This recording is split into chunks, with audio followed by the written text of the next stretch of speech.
everybody to Survive in Advance on the Grueling Truth Sports Network. I'm your co-host for Survive in Advance, Mike Goodpaster. Right now, I'd like to welcome in my other co-host, 1981 national champion with the Indiana Hoosiers and a member of the Indiana Basketball Hall of Fame. Help me welcome to the show, Steve Risley. How you doing, Steve? I'm having the time of my life today, buddy. We're talking to a genuine hero and a legend. I mean, this is the greatest thing I've ever done in my life in terms of interviews and being on the radio. Rocky, I'm serious. I mean, this is an honor to do this. So. Well, thank you very much. Thank you very much. Mike, what an easy job you have.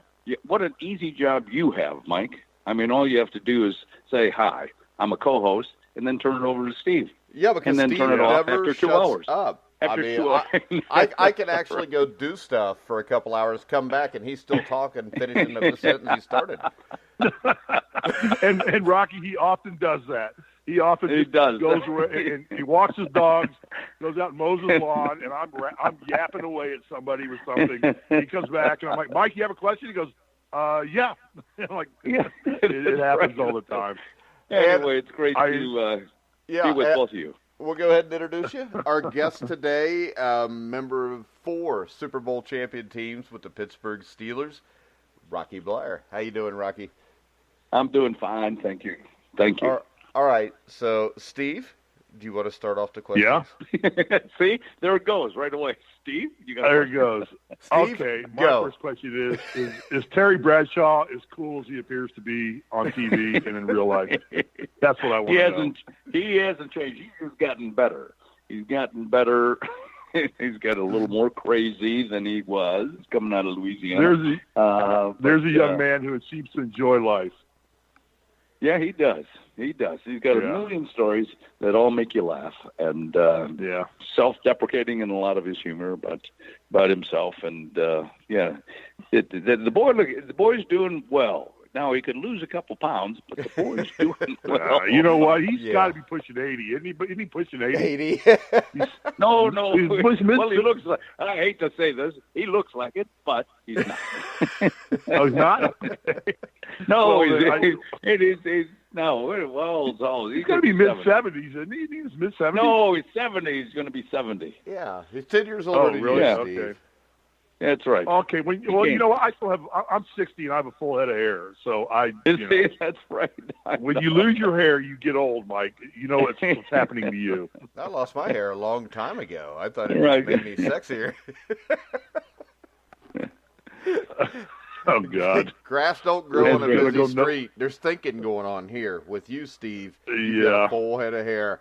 All right, Rocky, let's start off with the Pittsburgh Steelers of this year, which I know had to be a disappointment to you. You had the Big Ben, Mike Tomlin, Antonio Brown, Le'Veon Bell. Where do you think they're headed in the future? Well, I don't know where they're headed in the future, given the fact of the disruptions that they had this year. You know, it all started with Le'Veon. It's all started with Le'Veon, obviously, and kind of a disruptive factor during training camp, and he became the focal point. You know, but they had a great, solid team offensively. I mean, as they evolved, I mean, their running game, passing game, offensive line, is probably second to none. Defense was somewhat questionable, although they tried to make some changes in their defense. When they lost Ryan Shazier, it really hurt them. But so it got off to not a shaky start a little bit, not knowing what was going to take place in the first game they played against Cleveland Browns. It would have been a win, but it turns out to be a tie. At the midway through the season, or a little more than midway, at one point they were 7-1-1, and you thought to yourself, "Oh, okay, fine.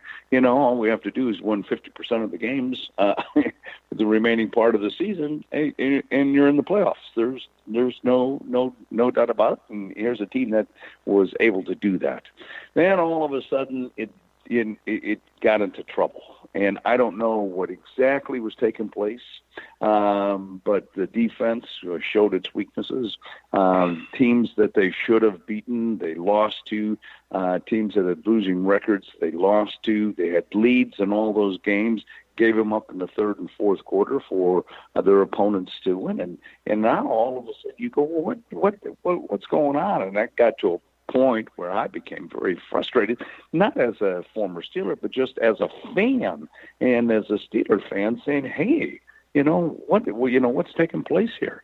So obviously some things, need to change. And what are those changes that are taking place? One, well, a kicker, in our case, I mean, his position is to help his team win, not to lose.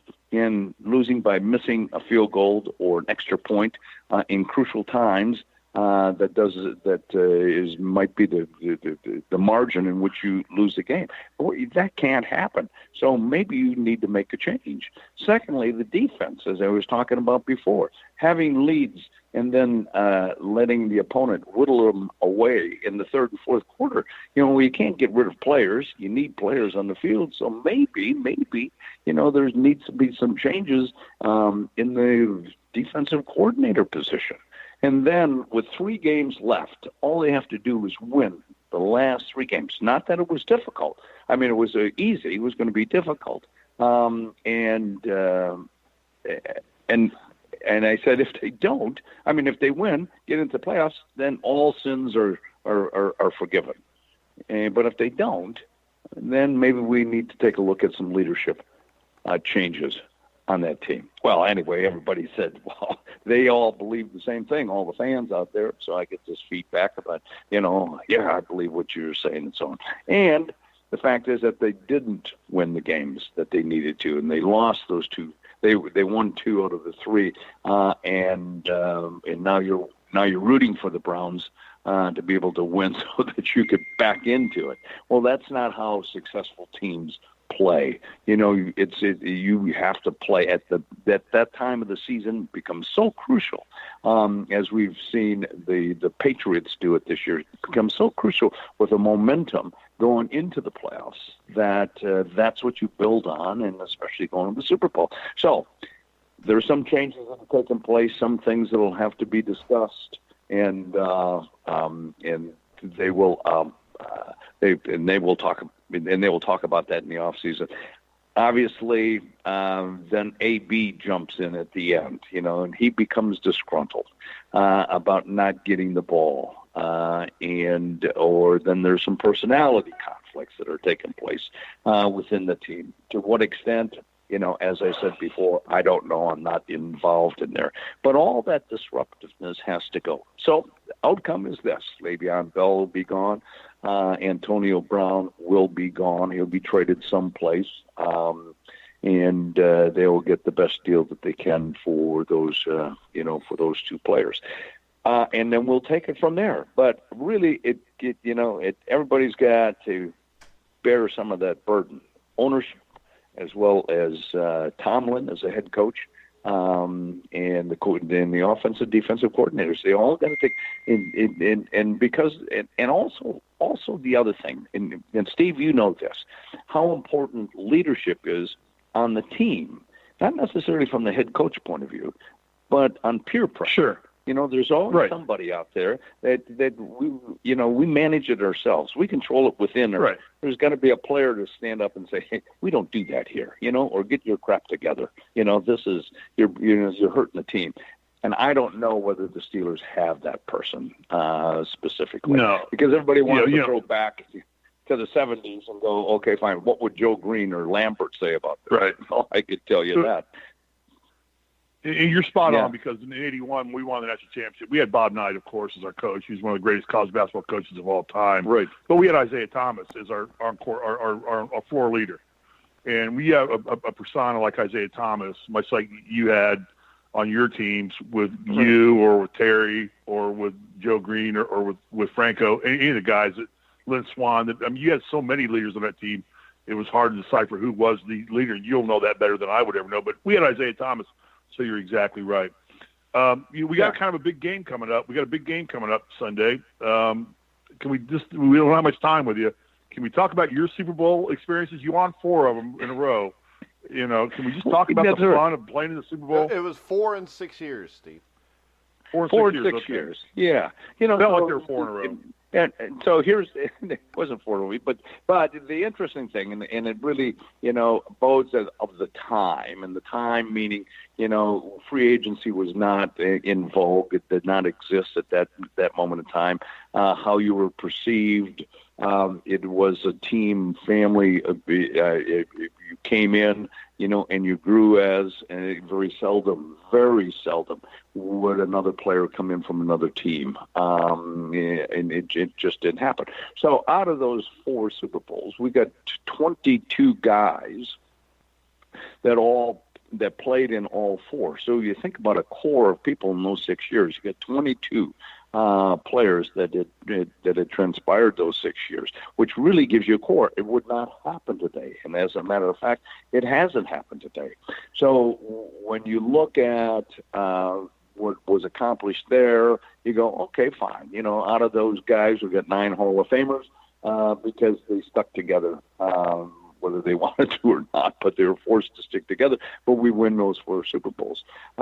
You take a look at the Patriots, and this is what always astounds me with that organization, is that within this past 17 years, I think, and don't quote me on this, but I think they've gone through 5 different teams with personnel. They've always made the decision, or the right decision at the time, of when a player reaches his peak, that they trade him to someplace else. And then they go out and find somebody that fits that position and doesn't lose a beat. And so they had, besides, Brady and Kronk, and it would be difficult to have somebody say, okay, fine, name me, unless you're really a Patriots fan, name me, 5 or 6 players on that team.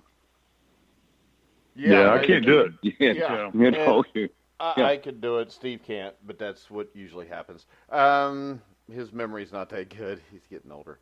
But when you look at it, I think that's what makes this run the greatest run in sports history, because this is a league that's built for parity, and a third of the Patriots roster changes almost every year. That's right. And that's what I was trying to say. So when down in history, when we can take a look at this, it will go down as one of the all-time great franchises and or successes within this period of time. And no one's ever dominated as much as they have within the National Football League through that period of time. And so it's great kudos. So then we talk about the Super Bowl. So we talk about this Super Bowl coming in.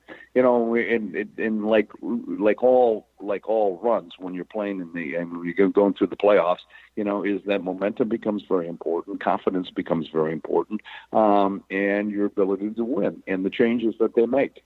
So you look at, what the Patriots have done, and the Rams as well. I'm not taking anything away from the Rams, but what the Patriots have done is that they've gotten better and better and more consistent. As you're getting into the playoffs, they don't have any major injuries that's going to affect them, and they've been peaking and playing well at the right time, and so.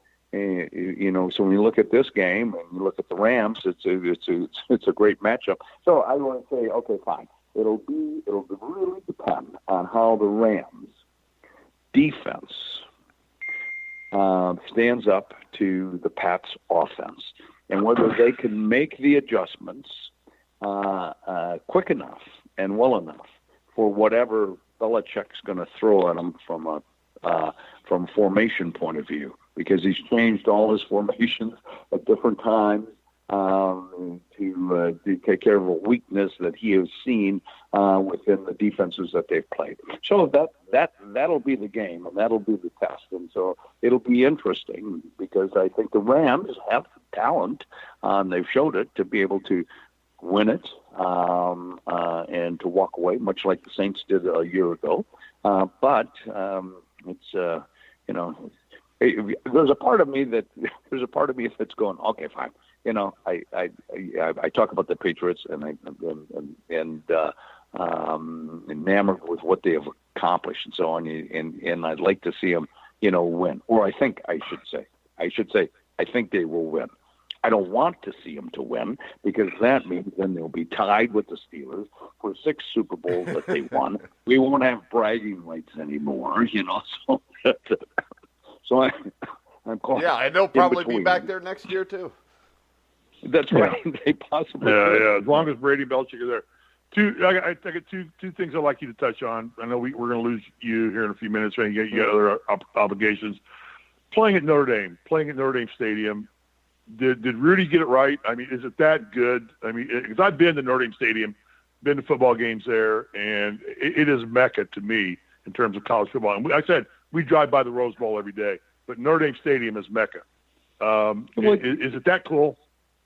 It is. It is. I mean, it's a cool place to play because of the history, because of the tradition, because what Notre Dame stands for, and the Fighting Irish, and their fan base, and the marching band, the great song. We did the walk. Yeah, we did the walk when Brady Quinn was quarterback there. My son was a quarterback in junior high and high school at that time, and he got to high-five Brady Quinn on the walk, where the players come and walk into Notre Dame Stadium. Right. And that was the coolest thing in the world. I got film of my son high-fiving Brady Quinn. And, at that time, he was the quarterback of Notre Dame. And that was cool. Yeah. And so they got these traditions, and that becomes,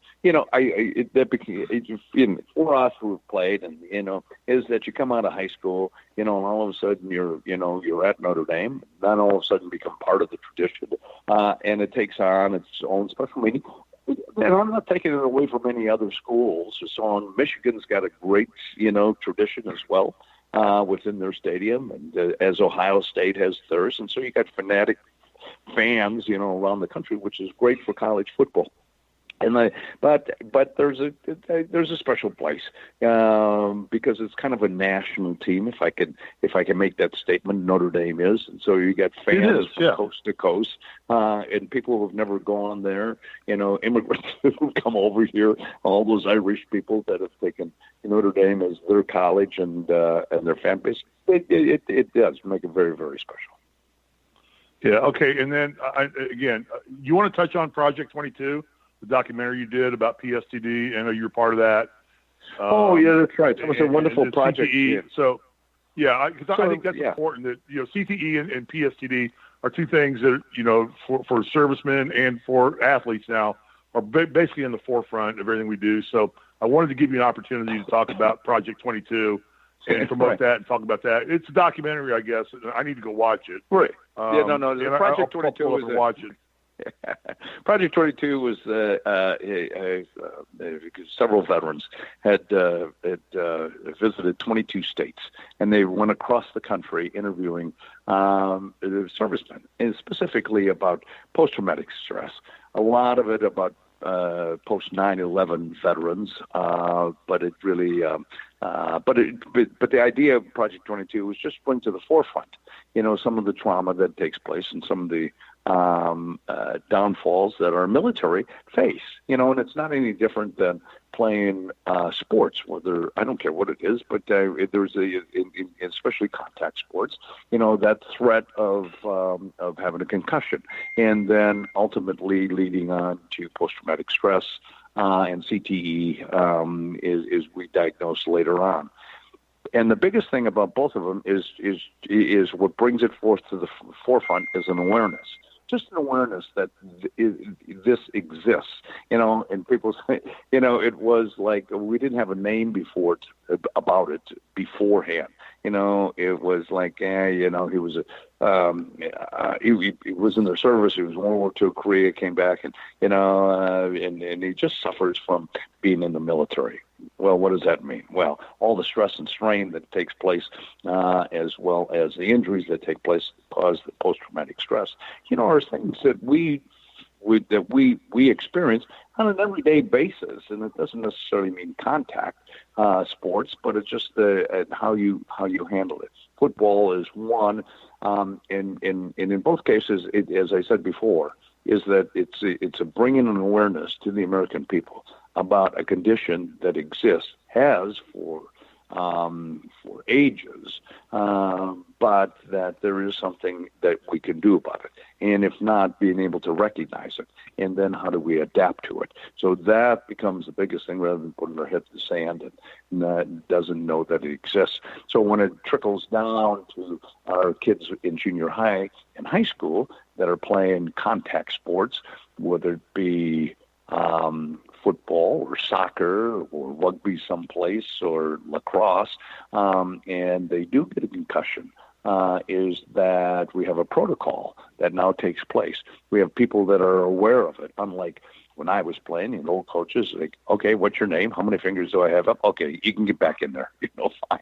And so that's what Project 22 did, and I think it was a very impactful piece and a very important piece in our information sector. So, and I don't know how many people. I mean, if you followed Rocky Bleier, you followed, your story. You did get a Bronze Star and a Purple Heart. You were wounded in Vietnam. You lost part of your right foot, and were shot in the left leg in the right patty. I think as I read, the research and doing things like that. Mm-hmm. So you're not just talking about it; you lived it.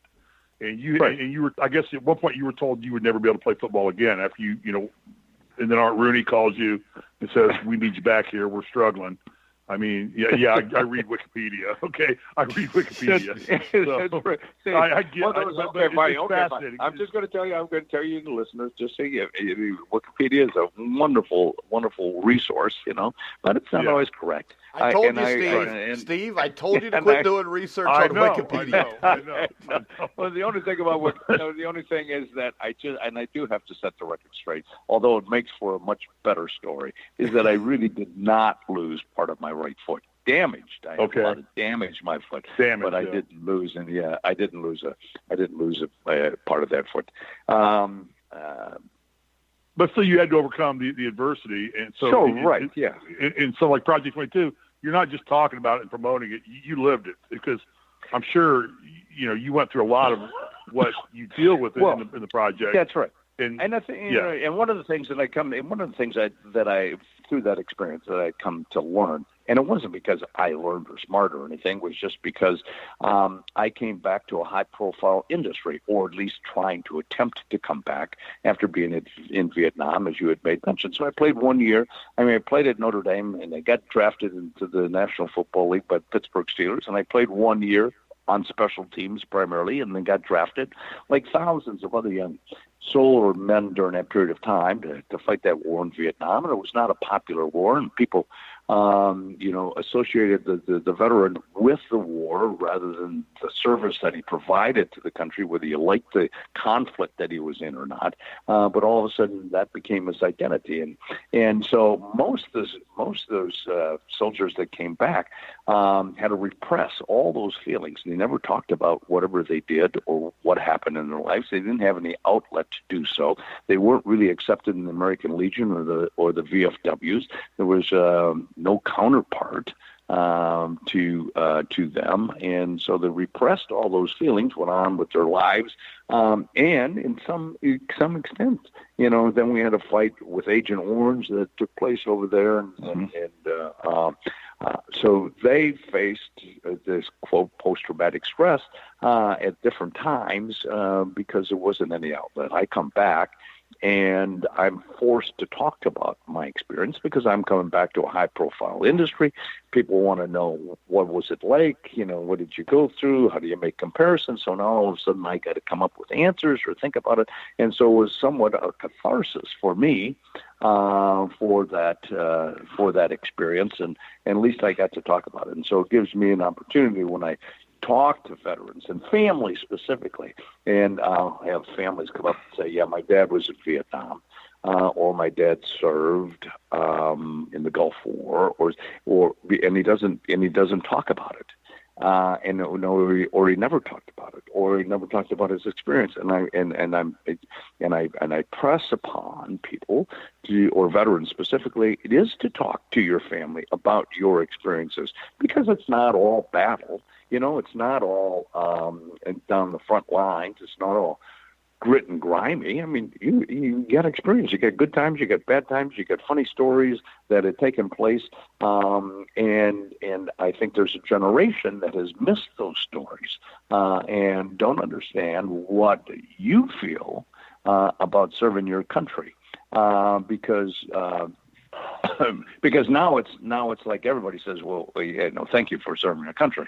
But if I don't know the story behind, or how I really felt, good or bad about it, then you miss what it's all about.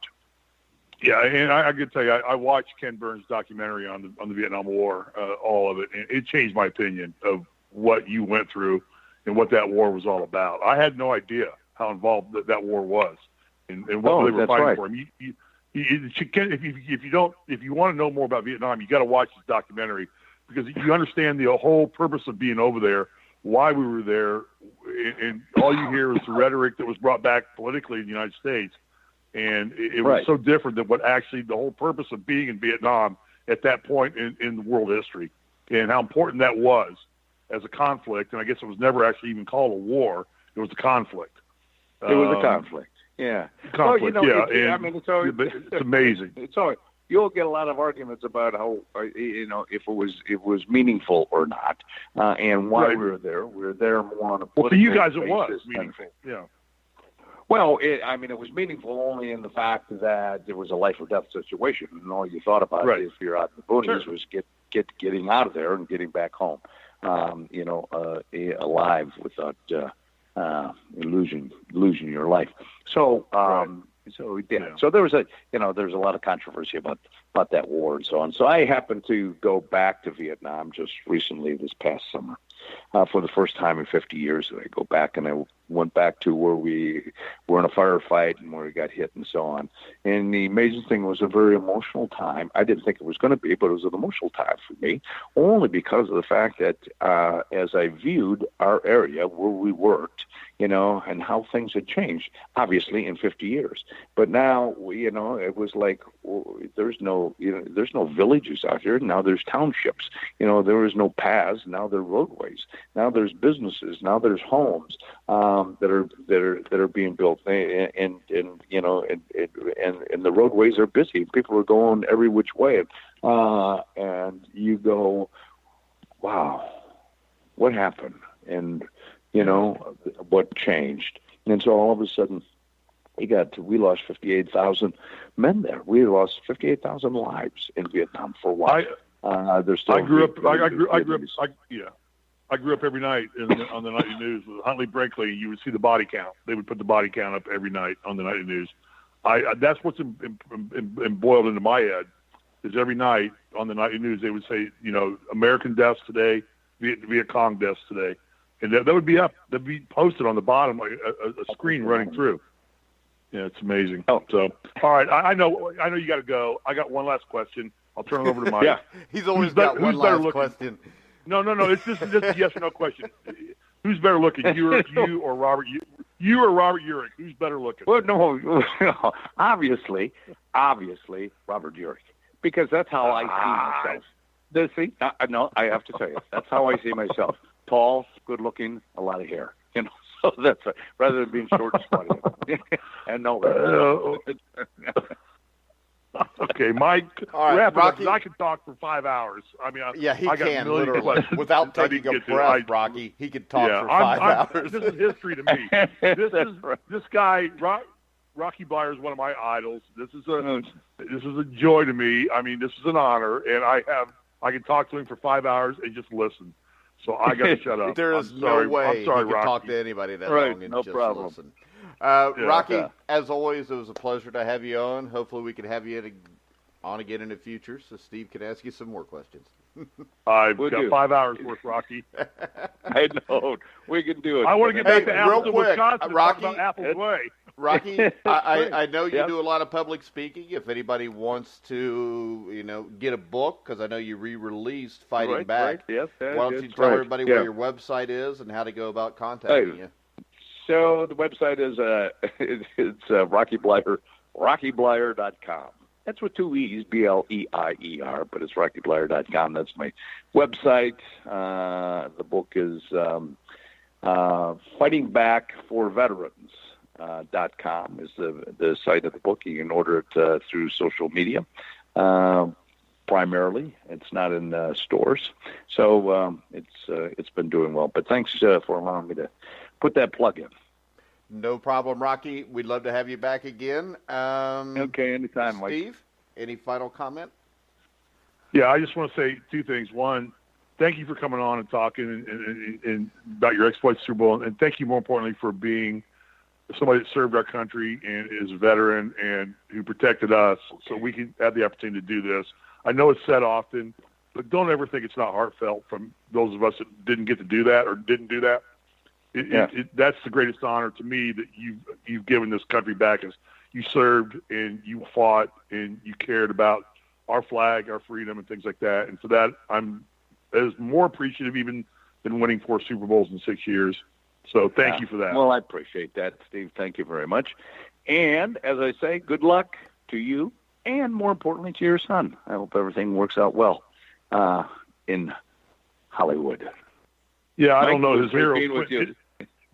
hero's Quentin Tarantino, so I don't know. I don't know where he's going. You never know, but that's good. Yeah. That's good. All right, we're going to let you go, Rocky. Thanks for coming on the show today. Thank you for having You're me. picking the Patriots in the Super Bowl, correct? Yes, I am. All right. Thanks a lot. Okay. Thank you, All right. guys. All right. All right, Bye-bye. guys, we will be back after this commercial break to talk a little Super Bowl with me and Steve Risley. So we'll be back right after this. Hey, sports fans. Chris and Graham here from the Grueling Truth Network.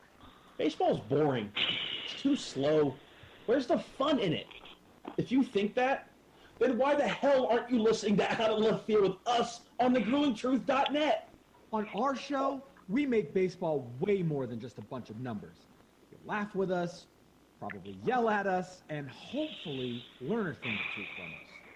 Ever wonder what it's like to be a major league umpire, or why they made the call they did? Lucky for you, we have our own umpire on the show, even have big league umpires stopping by from time to time, and even the occasional big leaguer or two.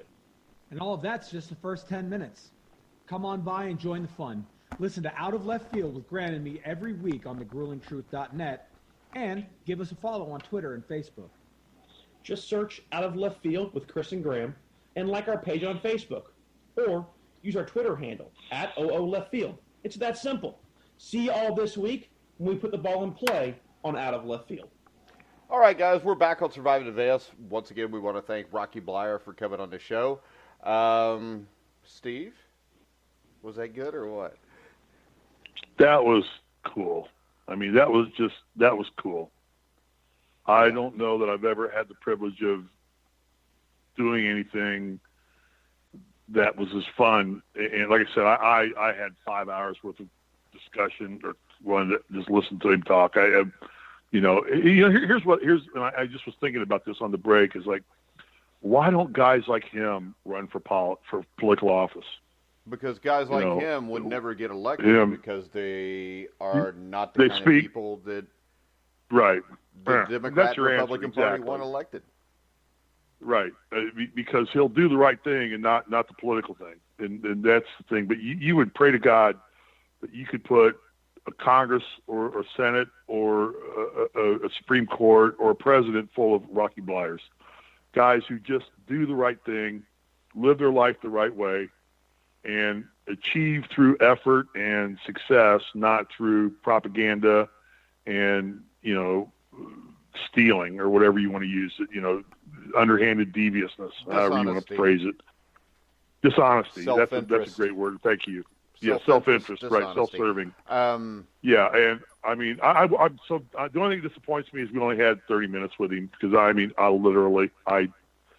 I had 5 pages of questions to ask him, and I pulled it all off of Wikipedia, which I know is not the right thing to do, but it was a starting point.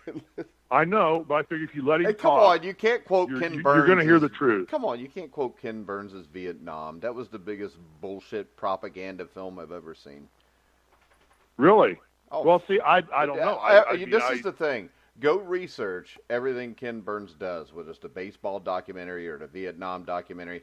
I tried to watch the Ken Burns Vietnam, and in the first episode is capped off with the claim that the war was begun in good faith by decent people, and it was a calamity caused by mistakes. I stopped watching it then. Well, it started with the French. It was actually the French that started the war. Yeah, but the thing is this. Yeah. No, the French pulled out. The French left.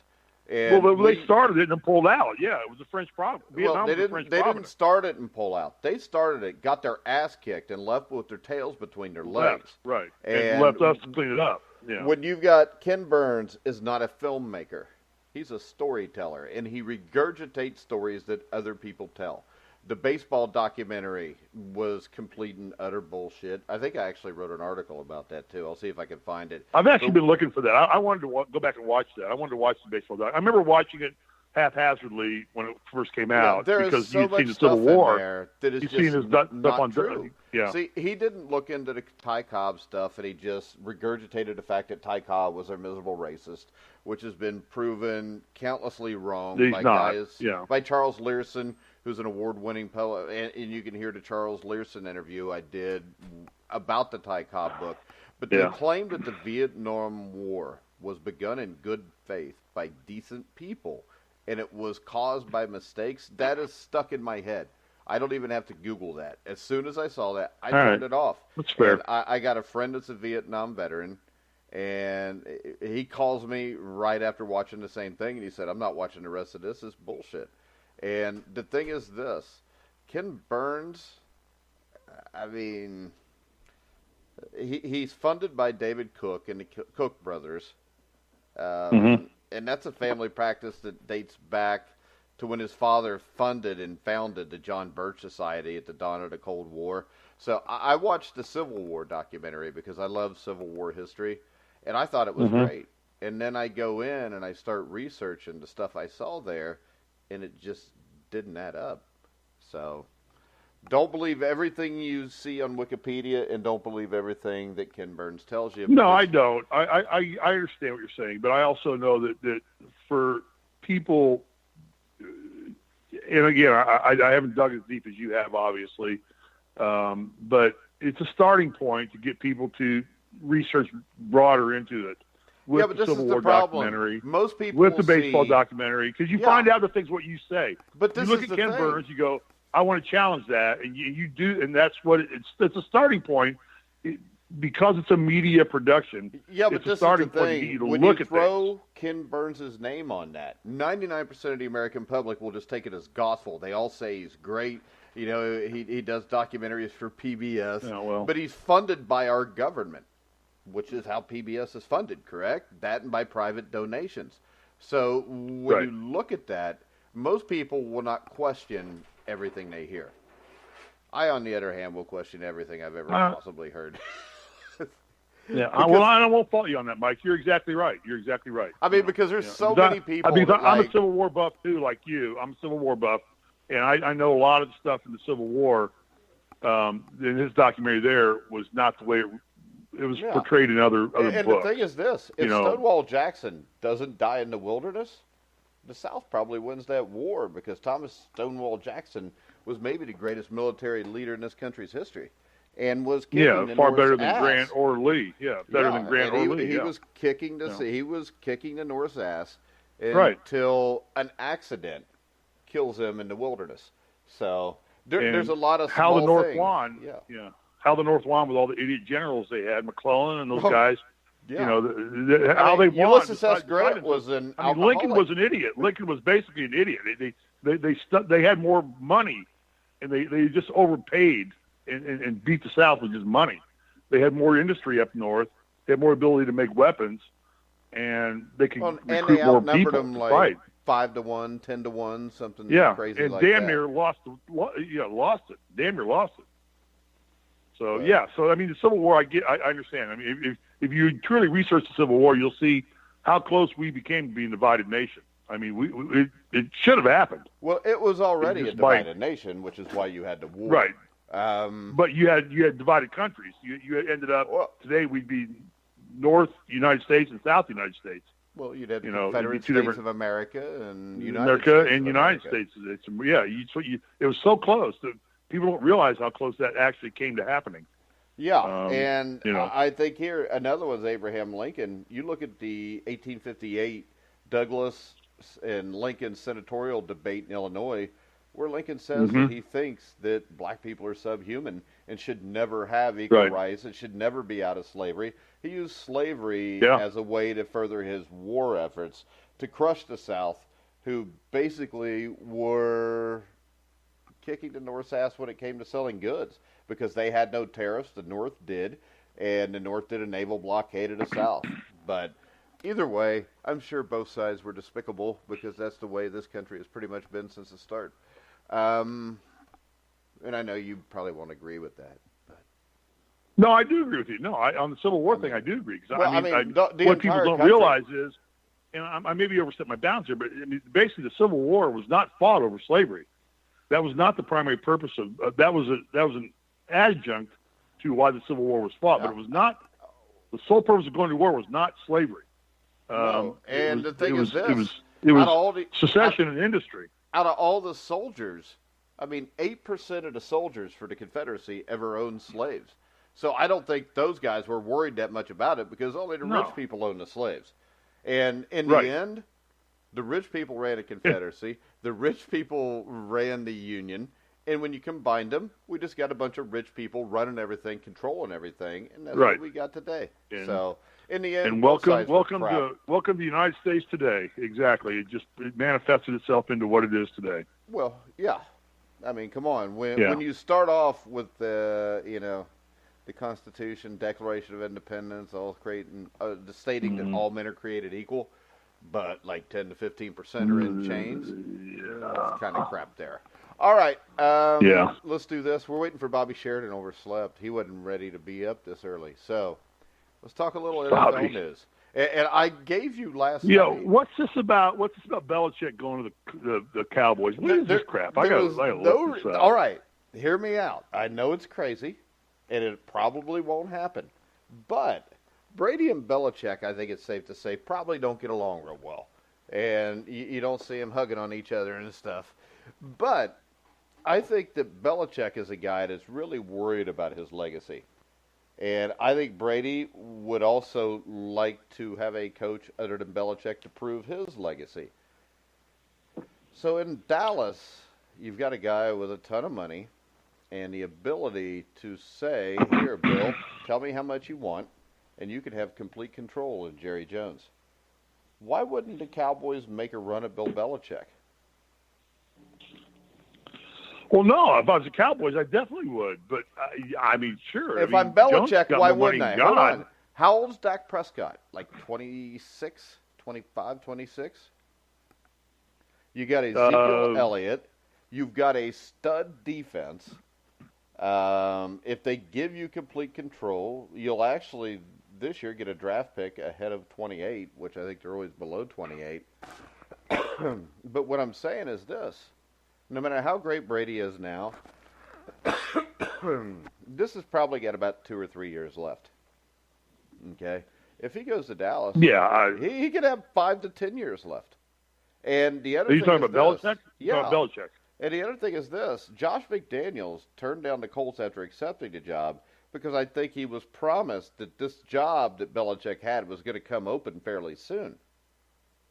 So doesn't this make it perfect? McDaniels and Brady can ride off together. Belichick can go somewhere else and prove himself, get a younger quarterback with a younger, talented team, which the Cowboys are that, especially defensively. Ezekiel Elliott, Amari Cooper, Dak Prescott, they got some parts there. They're not in the toughest division in the world. I just think that it makes a little bit of sense, and everybody keeps asking Tom Brady if he's going to retire. I think the better question is Bill Belichick going to be back after this year? Yeah, I've not heard that question asked directly to Belichick. I've not heard a lot of Bill Belichick on the pregame hype either. But, it's such a far-fetched theory. It's plausible. It's so out there. You look at Bill Parcells and what Parcells did, and other coaches who've done the same thing, but I could almost see it happening because I don't think money means crap to Jerry Jones. He's got the most valued franchise in all of sports in the world. And you know what? I think you know what makes it more valuable? Winning playoff games and having Bill Belichick as the head coach. Right. Oh God, yes. That escalates. That's $1 billion add-on to the Cowboys immediately just by signing into a $100 million contract. I mean, think about it. It's a tenfold valuation and his investment. And yeah, I mean, it's so far-fetched. And sadly, you want to believe that, and it's why I'm kind of rooting for the Patriots, is because of like Rocky said, the fact that 22 of those guys played on all 4 of the Super Bowl teams, that Belichick and Brady have done it all. You know, they're the constants who've been through it. And you kind of don't want to believe, and Kraft too. Kraft has been the owner for the whole run. And those 3 have orchestrated this whole thing. But then you think, I don't want to see that broken up, and you think this makes sense. It makes a lot of sense. I'm kind of wanting it to happen now. I want to see what Belichick can do at the Cowboys because they've got talent. I mean, and with that, if his schemes and coaching and his organization plays, you can see Dallas right back on top almost instantly. I mean, I can see it happening. Yeah, because the talent is there. Yeah. And the thing is this. Yeah. I'm telling you this. It is no disrespect to Tom Brady, who I think is the greatest quarterback that ever lived. No, I know he is. But I also know this. If he's left with Josh McDaniels, his career will be over within 2 years. He's not going to win another Super Bowl. He may make the playoffs because they're in a division with absolute morons in the Jets, Dolphins, and Bills. But the Dallas Cowboys, I think, would flourish. That team would take off under Bill Belichick. He may not win it right away, but I guarantee you this, he'll be in the playoffs. Oh. They'll win games. I mean, this year, if Bill Belichick's there all year, they beat the Rams. They go play the Saints. Maybe they beat the Saints. I mean, the Cowboys, I think Bill Belichick's that good. I think Bill Belichick could go there for 5 years and win 2 or 3 more Super Bowls. And this is a guy that's already got how many Super Bowl rings? I mean, he's got like 7. 6. This would be a 6, isn't it? Well, I'm talking about 6 or 7. He's got 2 as the defensive coordinator for the Giants too. So I mean, what do you think of that? That's right. Yeah. Yeah. So he's won 5. They give him 6, 7. I mean, 7. This guy. This will be an 8. This will be his 8th. Yeah. So he could end up with. Yeah. No, Mike, I'm on your camp on this. I'm intrigued. I mean, I actually would love to see this. I think it would be. I think it would be a stamp on Belichick's career to go do this. I think. I don't think Bill Belichick needs to validate anything. I think he's Lombardi. Yeah, but this is the thing. Are going to go down as the greatest coaches in the NFL. You got a lot of assholes out there that just see that he won and he's a cheater. Yeah, he's a cheater. Now you know what? If you're sitting there and saying the Patriots are only great because they cheat and they're the only team to cheat, you're an idiot. Yeah. Right. Exactly. That's simple. Yeah. You're an idiot with a capital I. Yeah. But exactly. All right. We're going to go ahead, and we are going to buzz over here to our buddy Bobby Sheridan from the Sheridan Report. We're going to take a 1-minute Did you get his commercial. ass out of bed? Yes, we got his ass out of bed. I don't think he was expecting to be, gotten a hold of that early today, but things happen. And right now I'm looking for his phone number so I can call him. All right, there we go. All right, so we will be back after this commercial. And we'll have Bobby Sheridan from the Sheridan Report to talk a little Super Bowl, to talk a little college basketball, and to talk a little bit of God knows what else. I don't know, Mike. I got an email from him. New month, new goals. 2-to-1 report. We're in new month. Okay, what kind of bullshit you going to throw up today? We will be back in 1 minute to find out. All right. Hello, boxing fans. I'm Michael Montero of Montero on Boxing. You may have read my work in Boxing Monthly Magazine, Ring Magazine, or their associated websites, maybe Undisputed Champion Network, maybe you've heard my segments on NBC Sports Radio, or any of the other platforms where I do work regularly. I wanted to invite you to check out my podcast, The Neutral Corner. We upload it every Monday. It's available on iTunes, Stitcher, SoundCloud, YouTube, and of course, at thegruelingtruth.net. Every week we go over the news, the rumors, the latest fights being put together. We analyze everything, give you the business behind the business, and then we review all the action that took place in the ring during the prior week around the world. Not just the big popular fights, but all the fights, including the little guys. And then, of course, we preview the action coming up this week. Again, Michael Montero, The Neutral Corner, iTunes, Stitcher, SoundCloud, YouTube, and thegruelingtruth.net. All right, guys, we're back on Survive in Advance. I'm your co-host, Mike Goodpaster, sitting here with Steve Risley. We want to thank Rocky Bleier for joining us a little bit earlier on the show.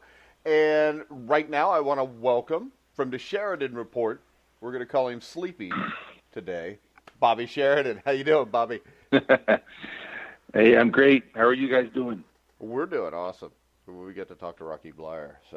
And then also, I got to shed light for everybody. If you can get odds on this, Bill Belichick to the Dallas Cowboys. Oh, wow. That would be something, wouldn't it? Jeez. Yes, it would. It would really be awesome now, because I'm the first one that brought it up. I want to see it happen. Yeah. Well, we all want to see it happen now, because then I'm like Adam Schefter. That's right. Man, Goodpaster would blow up. He's the first to put that out there. That'd be great. There you go. All right, Bobby. It doesn't matter, Bobby. You'll give him a B+ or an A- on it anyway for doing that. So yeah, you know, your credibility went down the tubes on that one. But well, you know, the Sheridan Report is on right after Rocky Bleier. So there you go. There you go. All right, guys. What's your big play for tonight, Bobby? All right, big play for tonight. I'll just hop right in on it. I'm going to give the whole card away, by the way, today. I don't feel good about Indiana losing that game, so we're going to give the whole card away, and we'll go straight to the big game you asked. So that'll be Denver tonight in the NBA, Denver over Houston, and we've got some good backstory to this and some good thoughts on this. So here we go. Denver's a 4.5-point favorite in this game. And they should be. You know, this is a revenge spot and a rematch for them, and they're playing at home. And this is a possible first-round matchup in the playoffs. And you've got two teams that have aspirations, you know, to play Golden State in the finals. And with Houston, they're kind of still a work in progress. You know, they got Chris Paul back, and they grabbed Kenny Fareed in a deal, and they're both big parts of what they have, you know, going forward. But they're only a handful of games back into the lineup, back into this mix together, all playing together. And the last time these two teams played was January 6th. Houston did win, and it was at home, and they outshot Denver badly. They made 22 threes. And it was just one of those games where we're just home cooking everything. They threw up one in, and Houston beat them. Well, Denver's going to return the favor tonight, and they're going to do it formidably. I mean, they played 9 or 10 players. They will out-rebound Houston really, really bad tonight, and they out-rebounded them 46-34. You know, even though Houston made almost everything they shot. So if it's in the air tonight, Denver's going to get it, and the thing about Denver is they're the best home favorite in the NBA. They're 16-7. So they're covering 70% of the time at home. It's an extremely tough place to play, and they're very motivated in this spot tonight.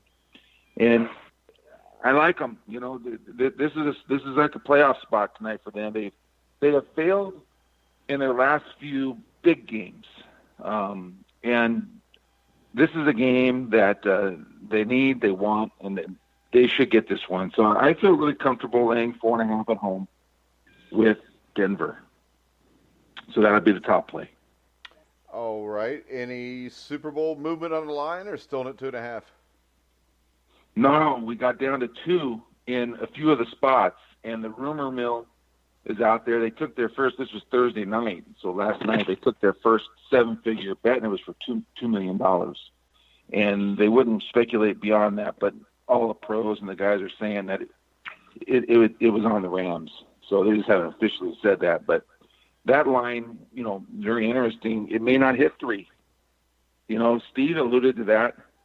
4 days ago or something when we talked about it, that, they anticipated all this Ram money, and I said, okay, they're holding firm, and Steve said, well, maybe, bet the Rams now then, because you're getting 2.5, and if they're anticipating it, and he might have been right, because it's down to 2 in a few of the places now and trending more that way, and the Rams are picking up a lot of steam with a lot of the talk and a lot of the bettors, so maybe 2.5 is as high as that was going to go, and maybe 4 or 5 of the 7-figure bets that are going to come in these next couple of days, maybe they're all going to be in the Rams, and the thing closes 1.5 or something. Who knows?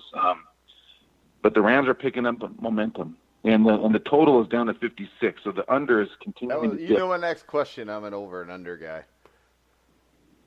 56, you betcha, and it's down another half. So that's still some pretty solid money that's coming on the under. Because I still think this is going to be a 37 to 45 point total game. I think this is going to be more of a defensive game than what people are expecting. Well, Mike, I mean, a lot of the big guys that handicap these games, but they agree with you. So that's your Grueling Truth fans are getting a lot of good information here. I'll tell you, and if it comes in Rams under, that's going to be free money for them. And it has a great shot too. And if I may, I want to give out the rest of the card before we get off onto something. You I can just give feel away like everything you want. Well, you got it. We were 2-2 yesterday, and I felt bad that the play on the air lost, but we did hit 2 of the matchups in the golf that we gave out, and so we were 2-1 there, and both matchups look okay as I got on the air. There's been 3 today, and 2 of them are already playing. They both look like they have a good chance to win, and there's still one available at 11:05. That's Simpson at plus 125 over Thomas. So there's a matchup at 11 o'clock hour for your fans to look at Simpson over Thomas.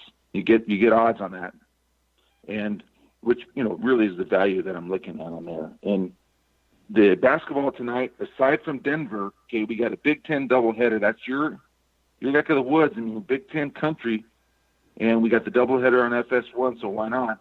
We got Iowa over Michigan as a home dog, and that lines up to 4.5 this morning. It's 4 on the sheet, but up to 4.5. So we like Iowa to pull off the upset tonight. And then another top. You like Iowa to pull off the upset, or you like Iowa to cover the spread? Well, Iowa to cover the spread is. I mean, if you didn't give me 4.5, we're not going to be on this game. If you gave me like 1 or something like that, but I do believe that Iowa has a big shot to pull off that upset tonight. But the 4.5 is what makes the bet. Okay, so I would not bet the money line. I would take the points. So that's a good thing you brought up there, Mike. But anyways, Iowa plus the 4.5, and then Wisconsin minus the 5 over Maryland would be our co-top play with Denver. So if you wanted to do just the 2 top plays, it would be Wisconsin minus the 5 over Maryland tonight, and the game that I gave out already, Denver over Houston. And then the 4th game tonight, and I'm looking at it, I'm trying to find it on my deal. I don't have it written down. There's another pro game tonight that I released. Utah. Utah is they're up to 11.5. You won't find 10.5. I got 10.5 last night, but they're up to 11.5 over Atlanta. And that's a home blowout spot, double-digit spot for Utah. So there's your 4 games and your 1 matchup, and let's see how it goes. Feeling pretty good about it. All right. What else you want to talk about? Well, on this day, there was a couple blurbs, that I saw that I thought, and yesterday I was on Twitter and it said, Nolan Arenado for Colorado just signed a 1-year deal and $26 million. I'm like, well, everyone's thinking that's a pretty good deal for Colorado. Really, I mean, a 1-year deal and $26 million. He asked for 30 and settled in at 26, and I would never settle for 26 if I was asking for 30, buddy. And he is the best third baseman in the league, and he is on the market next year, so it's a big year for him. He'll probably have a really big year this year. Is he as good as George Brett or Mike Schmidt? No, but he's in that realm of Mike Schmidt. He's a great defensive player, and he's a strong guy and home run and RBI guy, and he's still in his prime. So, he's going to get a lot of money from somebody next year. But anyways, I was going to say Barry Bonds on this day, 1994. I don't have it in front of me. It was 94, 92, something like that, 93. It was with Pittsburgh in the Jim Leyland days. But he signed for 4 point something, and that was the highest ever one-year deal at that time. And he was gone to the Giants the next year. But so here, 1990, early 90s, so what are we? Not even 20 years ago. From $4 million up to $26 million. Wow. 27 years ago. Unbelievable. 27 years ago. It's crazy. And Mike, there was another one on there. If you can help me, I'm not looking at my sheet right now. You talking Vince Lombardi or Ray Guy? Ray Guy. That's the one. Second pure kicker and first punter to be elected to the Hall of Fame. And I wanted your thoughts on Ray Guy, Mike. I saw that, and I really wanted to hear what you or Steve had to say about Ray Guy, because all I used to remember my dad telling me was just what a fabulous punter he was, and what made him a Hall of Famer. He was a great athlete also. I mean, I think they ran at times with him like their third-string quarterback. The play that stands out in mind to me, and we had Jack Squarick on the show, who had the big interception at Super Bowl 18. Ray Guy, in the first quarter of that game, I think the game was 0-0 at the time. The Raiders are punting. The ball snapped like 7 feet over his head. He jumps up with one hand, spears the ball, brings it down, and punts the ball 48 yards. Most punters, that goes over their head. It turns into probably a touchdown for the Redskins. And that could entirely change the course of that Super Bowl.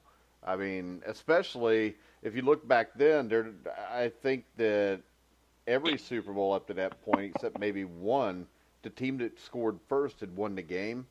The other thing about Ray Guy is supposedly he had like a 95-mile-an-hour fastball. He was a great basketball player. So he was just a tremendous athlete. And I think that he is the second most athletic punter I've ever seen. And I say, well, who's definitely two? Number one's Pat McInally. Pat McInally graduated from the Ivy League, punted for the Bengals, and I'm not saying that because he's a Bengal. What I'm saying that for is this. Pat McInally came to the Bengals as strictly a punter. By the time you get to 1978, 79, and 80, there was games where he was a starting wide receiver. And in 1980, the 16th game of the season, the Cleveland Browns come to Cincinnati. The Browns win the game. They win the division. The Bengals were just about to take off because in 81 they go to the Super Bowl. But in that game, he makes a catch, and Tom Darden just destroys him. Looked like it almost killed him. And it was a cheap shot by today's standards. He gets carted off the field by a stretcher. All right? Early fourth quarter, he comes running out of the tunnel. Comes back in the game, catches a touchdown pass on Tom Darden.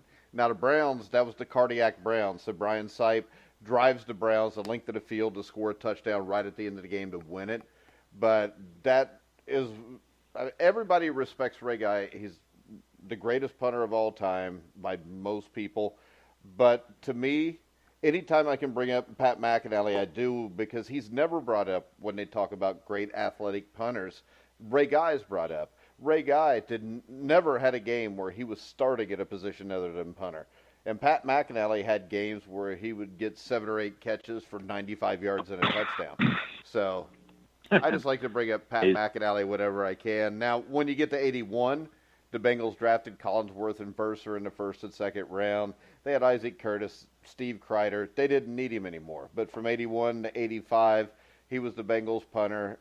Routinely averaged a net of 43, 44 yards a punt, but that's why I figured I would turn your Ray Guy into my Pat McInally. Go ahead. Oh man, that's well, I'm going to bring up Pat McAfee, who was Colts punter because he got drunk in Broad Ripple and fell into the White River while taking a piss. That's most people that live in Broad Ripple, isn't it? yeah, it is. But the whole story was he got busted and arrested for actually partying in Broad Ripple. He got drunk, and he actually was taking a piss into the White River, which is runs right through Broad Ripple in Indianapolis, which is where Butler is. And he fell into the river damn near drowned, and they had to pull him out. Yeah, they should have let him. I'm giving it the Pat McAfee. They should have let him. and shortly after that, he found religion, I guess. I don't know, and got out of football, or I don't know, or football. I think he got a job for Pat McAfee. Yeah, he got a job recently on air. Yeah. Yeah, he's horrible too. He He's just some jackoff that just talks out his ass and tries to be funny. And when I listened to him, I thought, he had a comedy shtick too. And I thought the first time I listened to him, I turned it off after 5 minutes. But then I looked and saw how many listeners he had. So I thought, hey, maybe I'll just get somebody like that. And then I called Steve Risley. There you go. But I have never fallen into the White River. I've pissed in the White River before, but usually that's on the raft race or in my Mastercraft ski boat when we used to ski the White River. You're supposed to pee in a bathroom, Steve. Only animals pee outside. Do you Mike, pee in your own pool? Hell yeah, I pee in my own pool. Who doesn't pee in their own pool? I would pee in anybody's pool, but I don't pee in my own. Yeah, you know, saying don't pee in our pool. Don't pee in our pool. We don't. Well, because my pool's one of those little ones you buy at Walmart that sit out in front of the trailer, and if you pee in them, if you pee in them, you just end up with yellow water. We have filtration system, chlorine, and everything. So, you know what's funny though? Here's what's funny. My dogs don't pee in the pool. And I'll tell you how I know. How do you know? I was one day this summer. It was warm. I was playing with the dogs in the pool. They swam, and they drink water in the pool, obviously. I mean, they absorb water. They drink it. And so I have to go pick my wife up in Pasadena, which is about 20 miles east of where we live. And we get about 10 miles out. I'm on the 210, which is a major interstate from the North Valley to Pasadena. And Magic, my Australian Shepherd, my big Australian Shepherd, starts whining and crying and going apeshit bananas. I'm thinking, oh, he's got to pee or shit. And I'm thinking, okay, just let me get to Tia's office. Let me get to the nursing home where she's working. I'll get you out. There's a park right across the street. Just hang on. I no sooner pull up and stop the my truck, and the dog just lets it all out on the seat where my wife has to sit to go home. Now, how do you know that he doesn't go in the pool? Because he had so much, he peed so long. I'm like, there's no way this dog could have not peed in the pool. He could not possibly hold it was a river, an ocean, a flood. And it was like, and I said, well, Tia, here's the good news. I'm here to pick you up. Here are the dogs. Bad news is that seat may be a little soggy. You know what? And then what she should have said is, well, you're going to hate sitting in it, Steve, because I'm driving home. I didn't let her drive home. I had. So you made her sit in it. No, I dried it up. I cleaned it up. But you dried it up, but it's still piss. I mean, it's dried piss. And I let her drive. An actual man, Bobby. Tell me if I'm correct here, but an actual gentleman would never allow his lady to sit in a pile of dried pee when he could easily sit there himself and let her drive. Yeah, but she doesn't like driving the truck. That's, he had to put some towels down. He cleaned it up. No, I wouldn't let her drive my truck. It was a freaking Range Rover. I'm not going to crash my Range Rover. She'll wreck the damn thing. Are you kidding me? What the hell with that? That's not going to happen. Put a scratch on it or something. No, but I know that. I jumped the dogs out. I didn't even really dry them off. I threw them in the back of the truck. I wiped off a little bit. They were wet from the pool. Oh God, I'm late. I got to go get Tia. I got to pick her up. We got plans for tonight. I got to go get her. I never let the dogs a chance to go in the yard and pee. I threw them in the truck and said, let's go. Because they like driving in the car, putting their heads out the window and do the dog thing. And then about halfway through, the dog just went nuts. And he whizzed. And I'm like, okay, this is going to stop anytime. It didn't stop. It just kept going. All right. Well, that's a great story to end the show with. Did anybody have anything else before we end it? Yeah, I did. On the Vince Lombardi thing. So Super Bowl we know the story about this too. Remember, Don Horn told it. But Super Bowl II was Vince Lombardi's last coaching game, right? As a Packers head coach, yeah. Did he coach at Washington, or did he just general manager at Washington? Yeah, he coached at Washington. In 1968, Did he? Okay. All right. he resigned there. And the story Don Horn told us was this. Vince Lombardi was the GM. Phil Bingston, who had been his lifelong defensive coordinator, took over as the head coach. Well, at least lifelong while he was in Green Bay. But from what Don Horn told us, Bobby, is Vince still ran everything. So I think what happened here is I think Vince knew his team was done, and he didn't want to take the blame for it. And then in '69, the Washington Redskins named him as the head coach. I don't think the Redskins had a winning season in like 15 or 20 years. And he goes there, and they go 7-5-1. I think he even brought Sam Huff in to play linebacker on that team. Had some old Packers there, but they looked like they were on the cusp of being a playoff team. And then, of course, he got the diagnosis with the cancer. George Allen was brought in 1971. They're in the playoffs in '71 for the first time in 26 years. So that is the Vince Lombardi part of the 1968. So my question, Mike, is this is a great trivia question. Did Vince Lombardi win the last game he ever coached in? Did Vince Lombardi win the last game he ever coached in? Yeah. That's a great question. I won the last college basketball. I won the last college basketball game I ever played in. Oh, I Jesus. mean, I won. And you're just like Vince Lombardi. No. It's a great trivia question. Did Vince Lombardi win the last game he ever coached? Yeah. Did he win the last game he ever coached? Yeah, look it up. Google it. Trivia. Why would I Google it? I don't have to Google things. I just know things. That, and I'm also stalling right now because I hit 1960 instead of 1969 on the Redskins. That's a great trivia question. Did Vince Lombardi? No, it is, no. He lost to the Dallas Cowboys 20-10. So that's the last game he ever coached. He lost to the Dallas Cowboys of all teams, 20-10. Yeah, but you got to remember the Cowboys and Redskins. Wasn't really a huge rival to George Allen got there. But the story about the Redskins and Cowboys, let me see if I can get this straight. Because I was doing research on this the other day. And when the Cowboys came into the league and wanted to be named the Dallas Cowboys, and they wanted to get into the league, every team in the league had to approve them to be in the league. Every team voted to allow the Dallas Cowboys into the NFL except for one. And that was the Washington Redskins, whose owner at the time was George Preston Marshall, who was one of the most miserable human beings that ever walked the face of the earth. And that's why I think the Redskins should change their name too. George Preston Marshall was a racist piece of shit.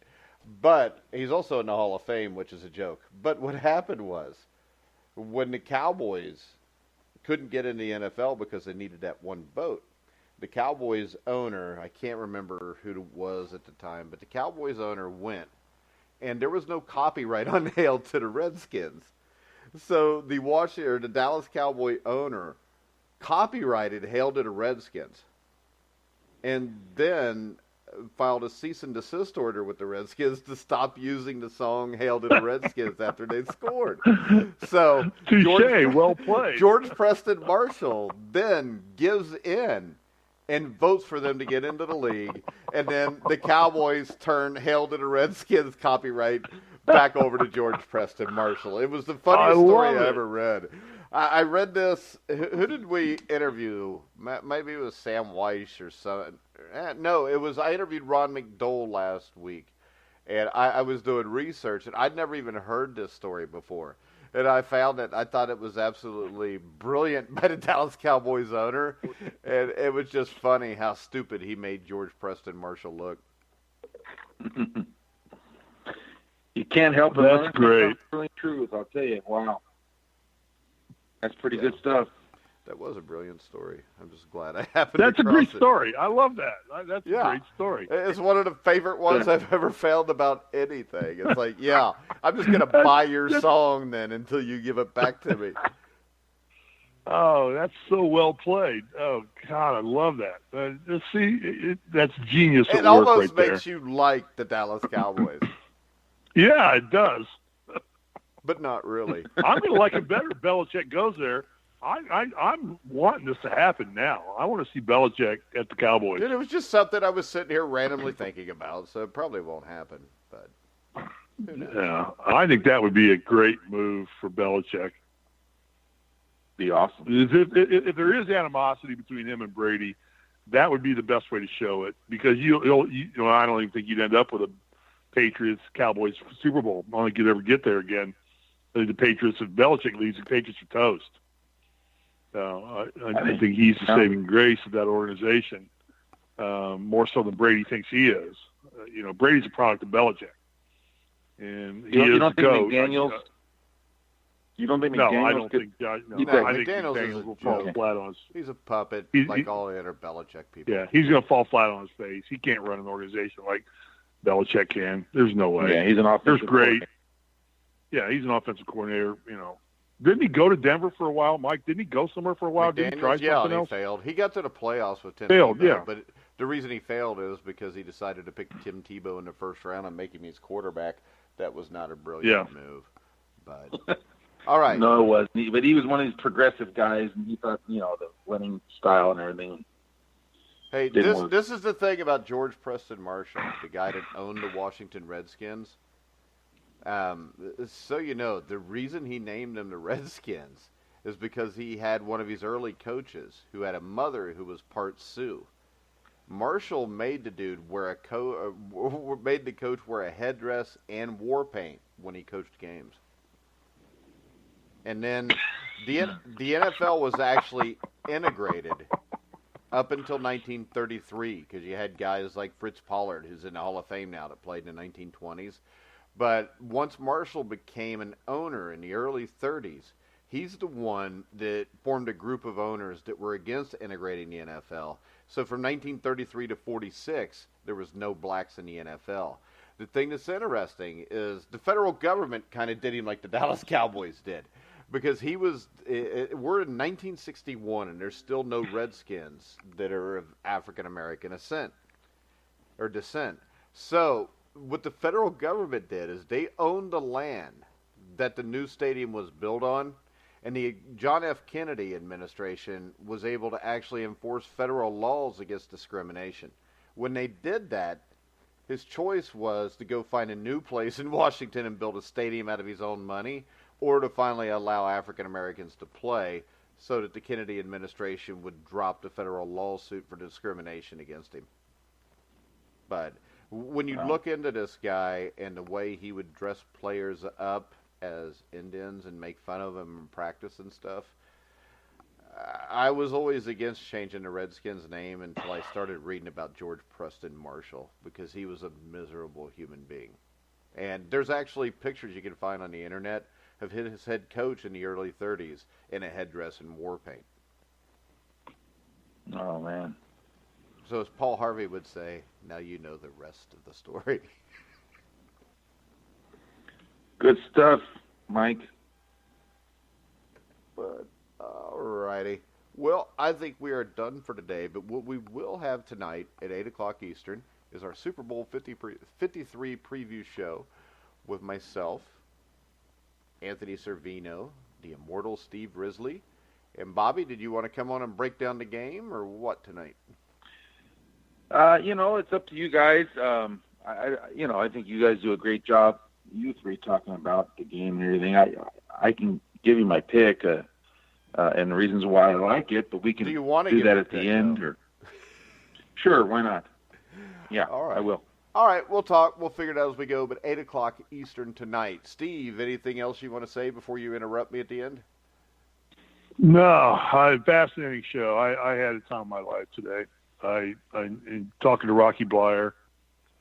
What an honor. I mean, that was cool.